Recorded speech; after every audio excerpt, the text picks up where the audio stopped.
All right, good afternoon, folks. My name is Nick Detman. I'm the communications and marketing specialist for the West Bend Theater Company, and as well a member of its board of directors. Really excited that you get to join us here today. It's been a kind of a busy day, as you saw, hopefully on our Facebook page. Coming up, actually 2 weeks from today, is the opening night for An Act of God. And you see the information kind of scrolling across the bottom. 7:30 p.m. on Friday, September 11th, and Saturday, September 12th at the Bend in downtown West Bend.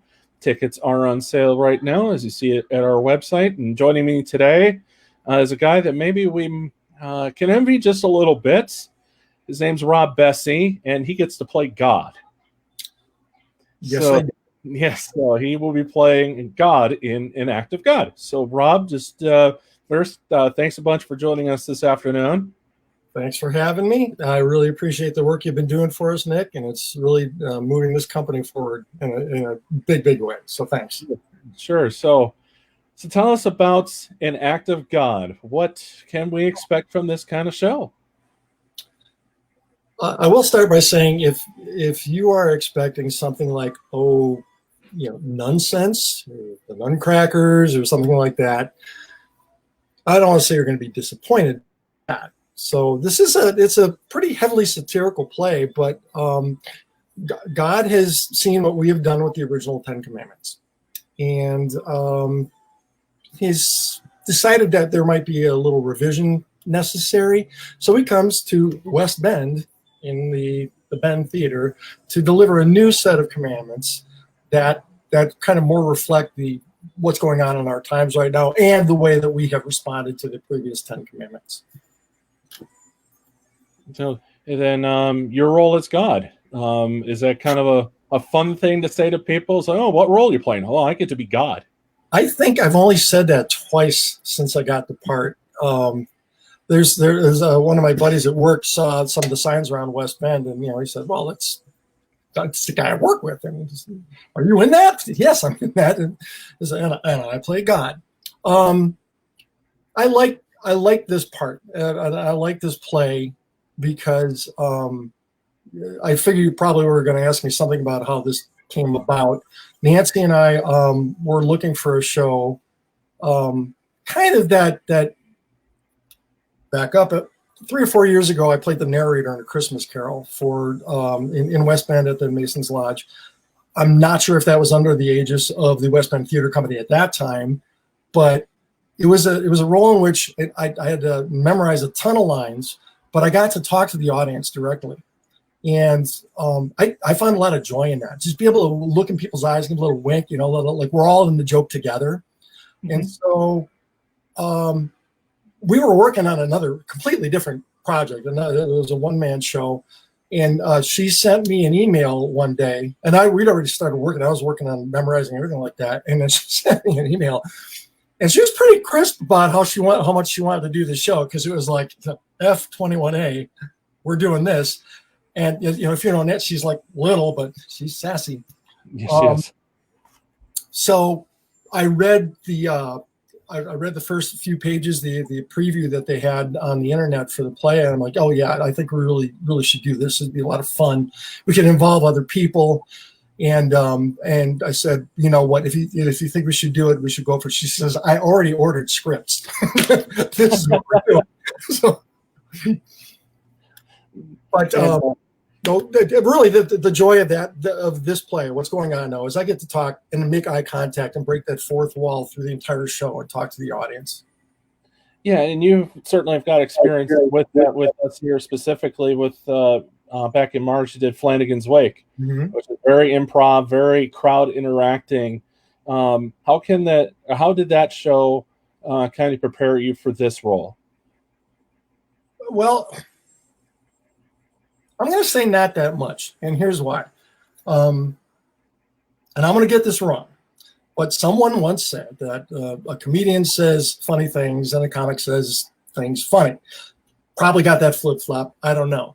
But the difference between stand-up comedy or improv the things that are very dear to my heart. I've watched stand-up comedy my entire life, you know, from Steve Martin to Richard Pryor, all these comedians that are out there now, back to comic actors like Dick Van Dyke and, you know, Ted Danson, and going through the years and watching these people recite a script and say those lines funny.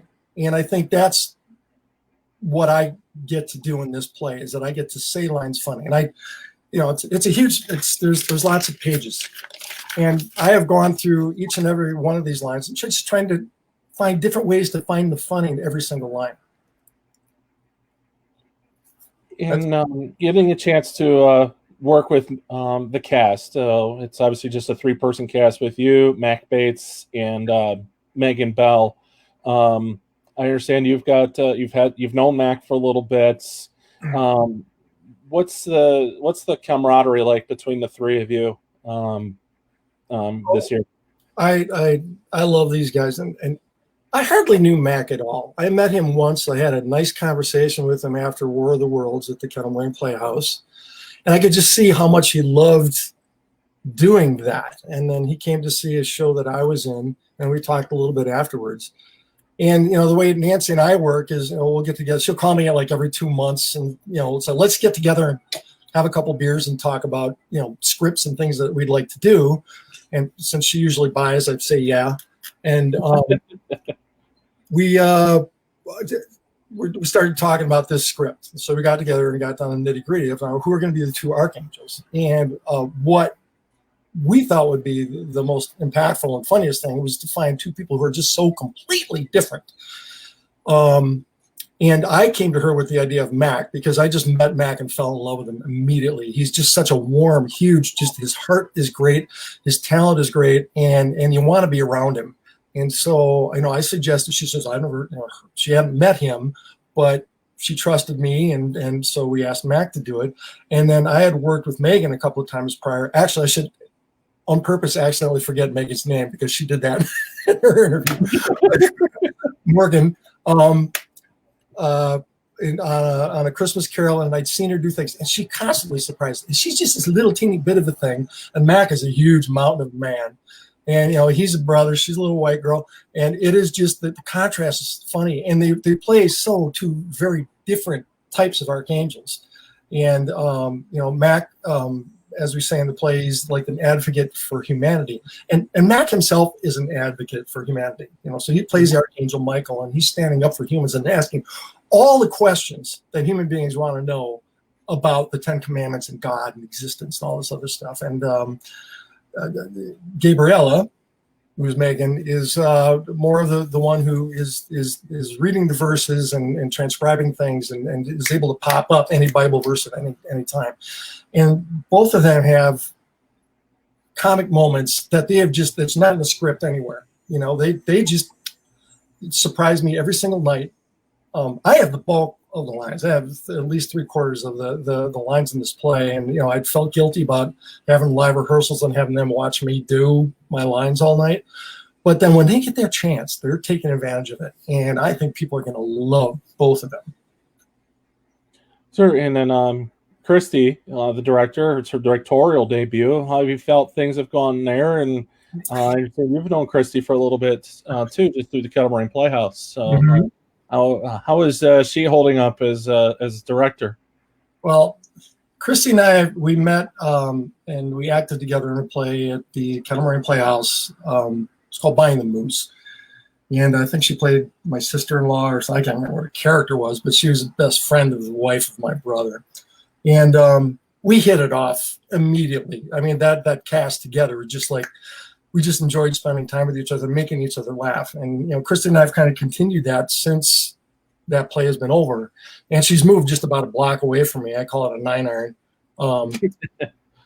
And, you know, we'll get together or we'll have a phone conversation. And the phone conversation is just, it's supposed to be 5 minutes long, but we'll talk for an hour and just laugh and tell stories.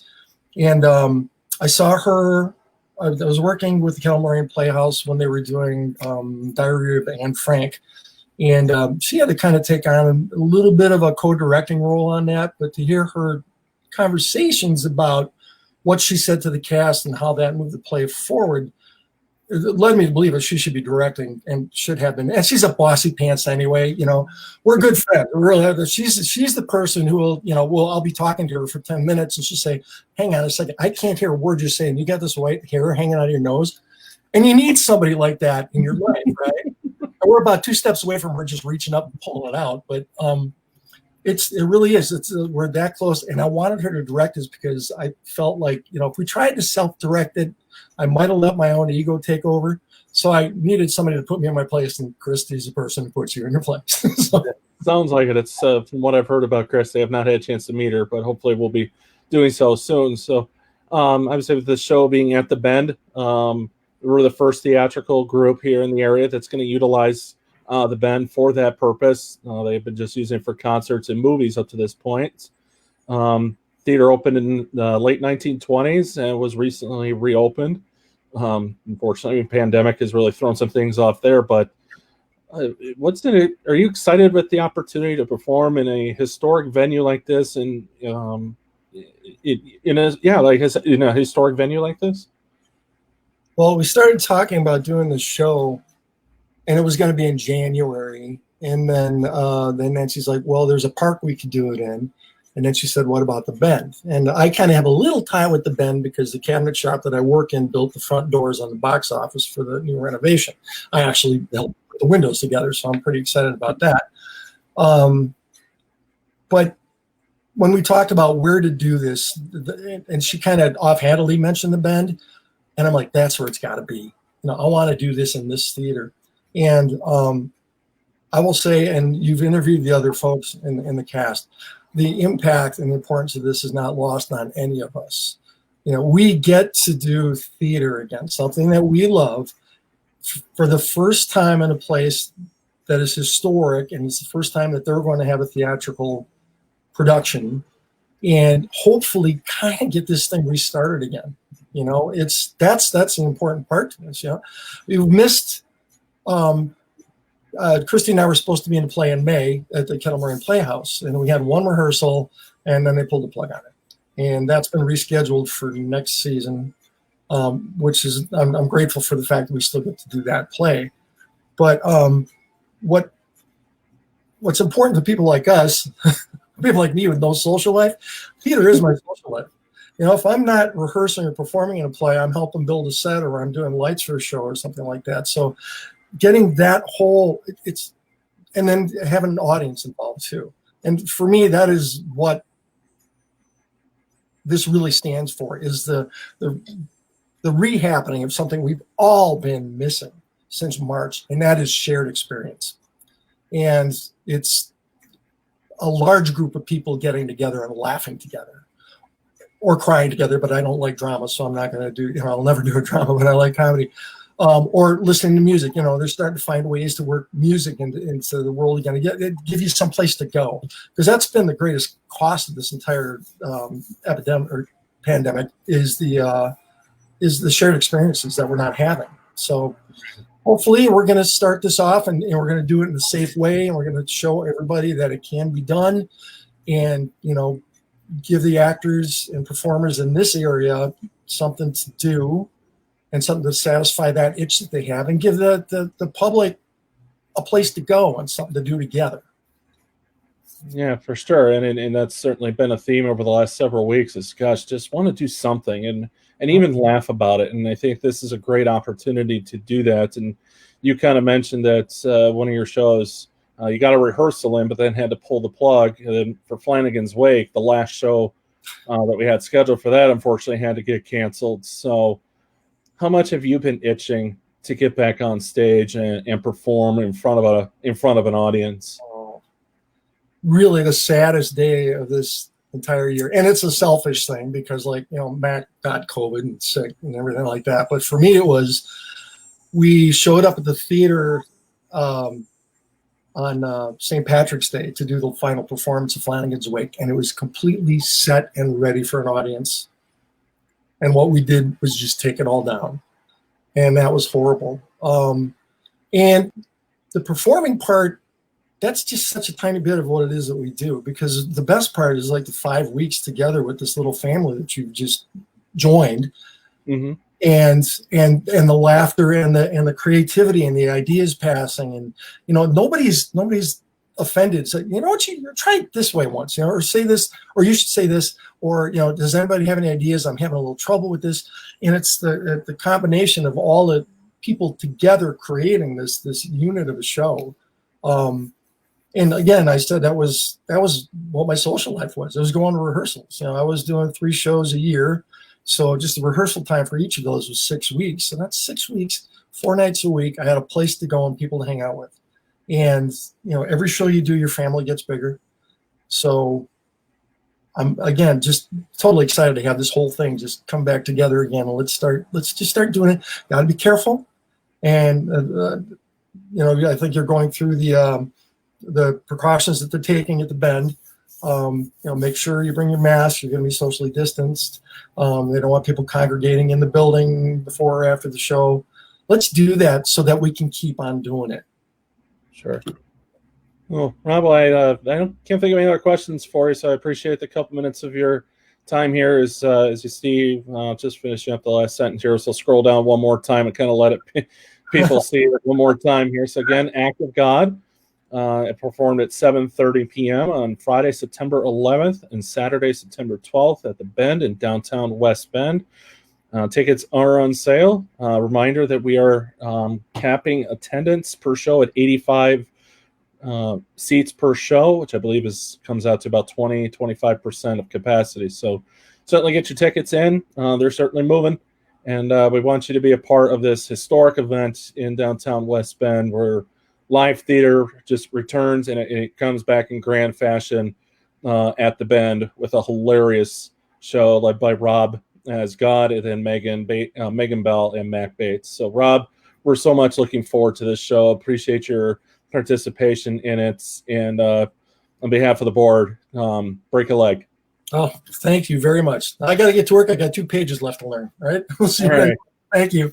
All right, we'll see you. Thanks a bunch.